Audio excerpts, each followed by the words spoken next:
Bonjour les chanceux. Alors aujourd'hui nous allons parler du diabète. Donc si tu es diabétique, tu risques d'avoir les gencives qui saignent et ton dentiste ne comprend pas pourquoi elles saignent parce que effectivement tu n'as pas beaucoup de plaques bactériennes ni de tartre. Donc il va te montrer le brossage, des bains de bouche sans beaucoup de résultats.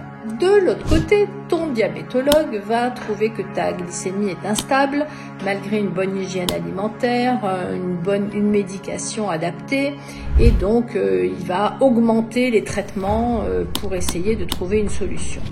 Mais tout ça n'a pas beaucoup de résultats. Toi, tu tournes un petit peu en rond, tu as toujours les gencives qui saignent, ton diabète est toujours déstabilisé et tu fais encore plus de choses pour tes dents et tu prends encore plus de médocs.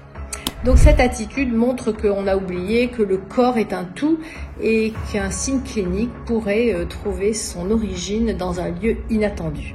C'est ainsi qu'on a découvert que le diabète et la maladie des gencives étaient étroitement liés en se potentialisant et en s'aggravant l'un l'autre. La maladie des gencives, ou ce qu'on appelle la parodontite, démarre par une inflammation et un saignement de la gencive qui n'a pas été soigné.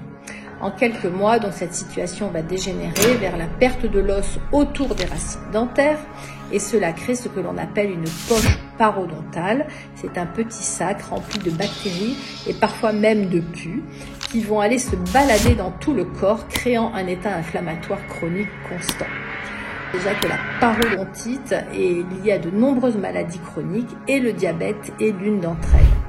À l'université d'Helsinki en Finlande, il y a des chercheurs qui ont confirmé que la parodontite avait un lien étroit avec le diabète et que ces deux maladies s'affectaient l'une l'autre.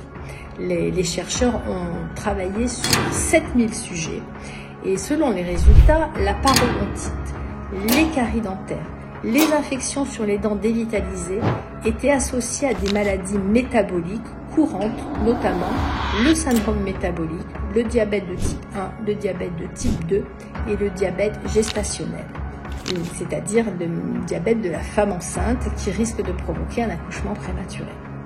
Donc les chercheurs ont également constaté qu'il existait une association assez forte entre le nombre de dents cariées et l'incidence du diabète. Ils ont ainsi mis en évidence que le diabète accélère la progression de la parodontite, complique son diagnostic et son traitement, en particulier si le diabète n'a pas été diagnostiqué ou si la maladie est mal contrôlée.